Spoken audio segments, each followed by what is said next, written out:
GoFM. Voici le Doc Mayou. Deuxième de la semaine, c'est mardi aujourd'hui, le 7 octobre.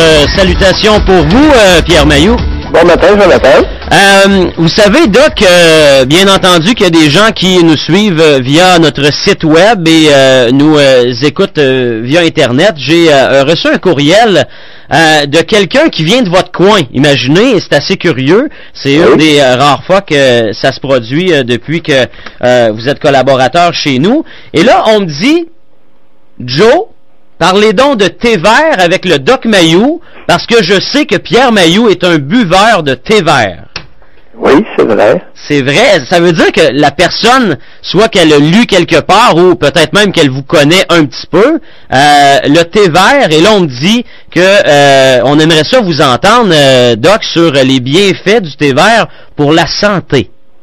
Et c'est pas tellement sous cet angle-là que j'aime le thé vert, j'aime le goût. OK, simplement. Et à tous les après-midi, c'est une routine pour moi pendant tout le temps, les 11 ans 3/4 que j'ai fait mon émission à chaque après-midi sur le réseau Chorus, l'ancien réseau CKAC. Je me mets un thermos avec l'équivalent d'une tasse et demie de thé vert. OK. Alors, c'était ma routine, c'était mon breuvage l'après-midi que je prenais pendant que j'étais en onde. Mais est-ce que ça vous relaxait ou c'était simplement une histoire de goût? Non, ça me relaxe pas. Le thé ne me relaxe pas. C'est légèrement stimulant. OK. Alors, contrairement au café, le café a beaucoup d'effets sur moi. Ça me stimule beaucoup. Okay. Et j'ai pas besoin d'être stimulé, comme tu peux voir, même le matin, là, je suis relativement facile à stimuler. Effectivement. Alors, j'ai pas besoin de stimulant artificiel. OK. Le thé est beaucoup plus doux en termes de stimulation. Et j'aime le goût. Et il s'est avéré avec les années que le thé vert a toutes sortes de vertus. Okay. C'est quasi nutraceutique du thé vert. Nutraceutique voulant dire bon pour la santé. Tu comprends? Non seulement un aliment de suspension, mais un aliment promoteur de santé. OK.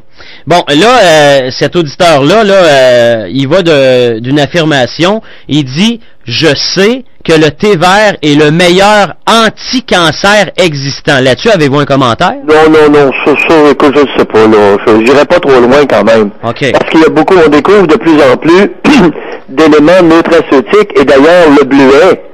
Le bleuet est probablement beaucoup plus santé, promoteur de santé, et avec des vertus actives pour la santé qu'avec vraiment n'importe quel autre produit. Okay. Le bleuet va s'avérer un produit quasi unique dans la nature. Et pourquoi? En termes d'antioxydants, en termes de nettoyeur, c'est quasi un désinfectant de l'organisme. Ah oui? Oui, le bleuet, c'est très sérieux. Le bleuet et les attaquants. Hey, c'est vrai! On vient du pays des attaquants. les canneberges, pour ceux qui ne savent pas, c'est de l'attaquant. OK. Et les Indiens ramassaient, ça pousse dans les savanes de l'Abitibi, du lac Saint-Jean, d'un peu partout. Ben oui. Alors, les attaquants puis le bleuet, écoute, la canneberge, l'attaquant, est maintenant reconnue pour avoir une vertu antiseptique au niveau de la vessie. Alors, ceux qui sont paralysés à partir de la ceinture, les paraplégiques, prennent à peu près tous du jus d'attaquant tous les jours. OK. C'est pas c'est pas un antibiotique, mais pas loin. Ben là. Ah, oui, c'est sérieux. Je le savais pas. C'est un antiseptique, c'est un désinfectant de l'organisme. Ah oui, OK. Oui, jus d'attaquant, c'est pas des blagues, là. C'est pas de la médecine douce ou parallèle, ça là. C'est connu. OK. OK? Alors, j'ai évalué à plusieurs reprises des paraplégiques, puis ils étaient tous au jus d'attaquant tous les jours. Ils partaient leur journée avec ça, parce que c'est un antiseptique naturel. Oui, c'est comme un savon, tiens. C'est l'équivalent du savon où ça lave les mains. OK. Mais là, vous dites que les bleuets sont désinfectants. Vous en avez un bleuet? Pour les boyaux, on connaît pas tout. On a encore beaucoup de choses à découvrir, particulièrement du bleuet.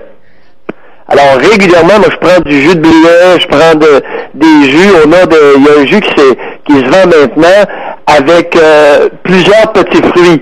Mûres, bleuets, etc. Attends un peu, je suis en train de regarder dans le frigo, là. C'est Oasis qui fait ça, pause santé antioxydant. OK. C'est un... Tu sais, il y a canneberge, bleuet, mûre, tu sais, tous les petits fruits, là. Oh oui. Mais, Doc, oui? est-ce que l'homme bleuet est désinfectant aussi? Pardon? Non, l'homme bleuet, un peu comme vous, est-ce qu'il est désinfectant dans une collectivité? On sait que vos propos ne passent pas inaperçus. Ça s'applique sur, ça s'applique sur l'homme. Écoute, je suis un désinfectant et à l'occasion un laxatif. Oh oui, mais ça, les groupes de femmes, les oreilles nous cillent, là, hein? À l'occasion, il m'arrive de faire remplir le bol de toilette de certains individus. Oh non! Aïe, aïe, aïe! J'en fais qui une gang! Vous, c'est Normandin, hein, Doc? Oui. OK, moi, c'est Chicoutimi. C'est vrai? Ben oui! Mais j'ai pas habité longtemps là-bas. C'est impressionnant quand même le pourcentage d'individus qui sont dans les médias originaires du Saguenay-Lac-Saint-Jean. Il y a eu une sélection génétique artificielle dans ce coin-là qui a fabriqué des galards naturels. Oui, je suis très sérieux, là. Ah, oui. De cette façon de présenter, je suis sérieux. Non. Des individus articulés, des individus batailleurs, frondeurs, oui, il y a eu définitivement parce que écoute, ça part de Marie-Plourde, Régent Tremblay, écoute, on pourrait en lister, ça pue de fin. Alors, ça, c'est sûr. Aïe, aïe, aïe. Désinfectons le monde. Pierre, bonne journée. J'ai un autre sujet, mais je pense que ça me tente pas de partir, là. C'est tout cute, ça a son style. On est allé complètement ailleurs. Parce que, avec le gros dossier, dans la presse, en fin de semaine dernière, au niveau de la prostitution, j'ai plein d'articles. Wow. Et, demain matin, on va parler de ça. Au CEV, là. Oui, effectivement. Et très tendance, M. Jonathan. Pourquoi? Allez-y. Teaser Très pour demain. tendance dans le sens, il va y avoir dans les prochaines décennies, les 2 prochaines décennies, une augmentation spectaculaire du recours à des prostituées et des escortes par des hommes. Et le pourquoi? Je suis très sérieux et je crains de ne pas me tromper. Ouf. J'espère me tromper, mais je sens une tendance dans ce sens-là qui est même pas drôle. Là, on va être plus loin que la pénurie de main-d'œuvre. On va être une pénurie de mains. Pénurie de main? Oui, on en parle demain, Doc, OK? On revient là-dessus. Ça a été assez choc comme dossier, là. Ça a été complet. 2 jours de temps. La prostitution, les dessous de la prostitution. Et moi, j'ai lu des choses, là, vraiment, là... Oui. On est en train de réécrire les relations hommes-femmes. Et il y a urgence dans la demeure.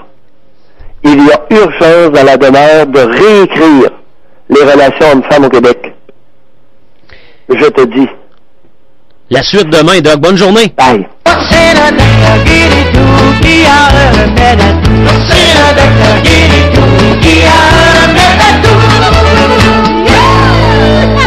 Le Doc Mayou. Du lundi au vendredi à 8h05 et 17h45. À GoFM. Latitude